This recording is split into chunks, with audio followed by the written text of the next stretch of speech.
धर्मों ग्रंथों में इतनी बातें हैं हमें जानने और बताने के लिए, जैसे हम जितना जानते रहेंगे उसमें उतना ही ज्यादा खोते रहेंगे और आपका ज्ञान आपके साथ पुश्तों के लिए भी बहुत काम आएगा।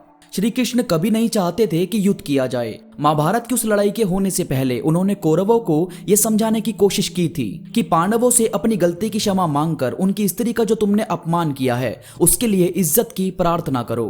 मगर कौरव कभी भी किसी के आगे झुकना नहीं चाहते थे। वो कहते हैं ना कि जब इंसान का बुरा वक्त आता है तो सबसे पहले उसकी बुद्धि काम करना बंद कर देती है, उसकी बुद्धि पर राक्षस आकर बैठ जाते हैं। कुछ ऐसा ही रावण के साथ हुआ था और फिर कंस के साथ भी और फिर कौरवों के साथ भी।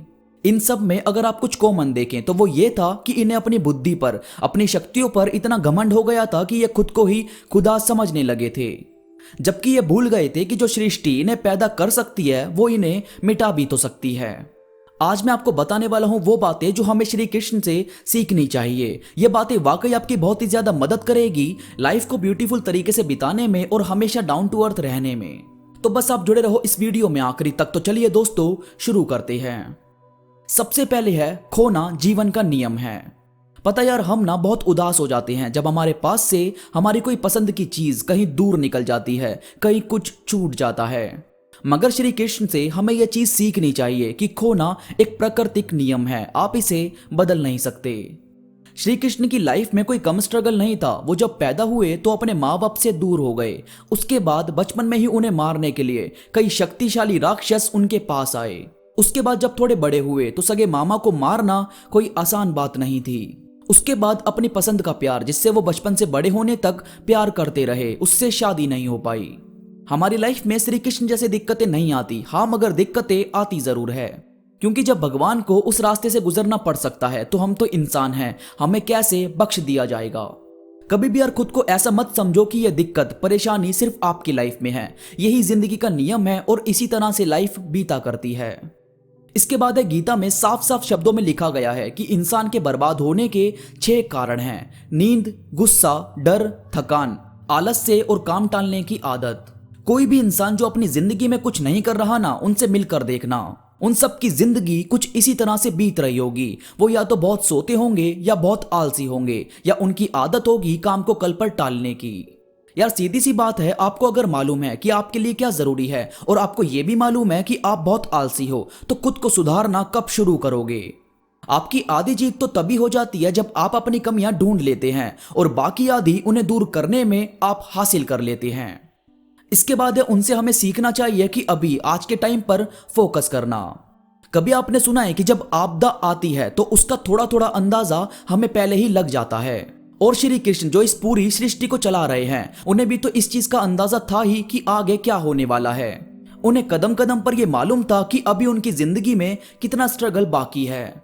इसके बाद भी उन्होंने कुछ भी अपने नियम से बदलने की कोशिश नहीं की। उन्होंने सब कुछ ऐसे ही बिताया जैसे हम और आप यहाँ पर बिता रहे हैं।